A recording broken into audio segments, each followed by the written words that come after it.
This video is intended to help ESL teachers as well as mainstream teachers of ESL students to understand what our ESL students know and are able to do in English right now. I wanted to start with this document.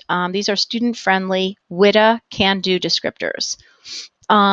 This is for the grade cluster 9 through 12, obviously.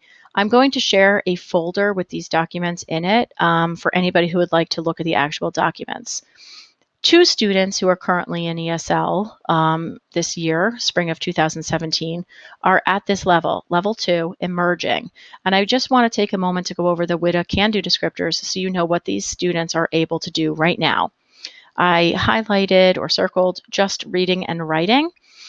Because I thought those were the two major areas of emphasis for the mainstream classroom. So this is what students at level 2 are able to do right now. I circled this, match sentences to pictures. I circled that because I feel that it gives you an idea of the basic nature of what students at this level are able to do in English. They're able to find the main idea in a sentence. They're able to make lists of things that go together. They are able to write simple questions. So again, students that are in ESL, two of whom, and Isabel Amaral can provide you with the names of those students, are at level 2, emerging language development in English. And as you can see, what they are able to do in English right at this time is very basic. Also in the folder that I'm going to share with you are the WIDA performance definitions, very closely related to the can-do statements. But these documents, I have them broken down into listening and reading, and it tells you what students are able to produce. So student at a level 2 is able to produce an idea with details, multiple related simple sentences, repetitive phrasal and sentence patterns across content areas. They are able to produce general content words and expressions, including and usually cognates. So again, if you look across discourse dimension, sentence dimension, and word phrase dimension, most of our ESL students are right about here, level 2. And as you can see, that's a pretty low level of English language proficiency when you're looking at the continuum here.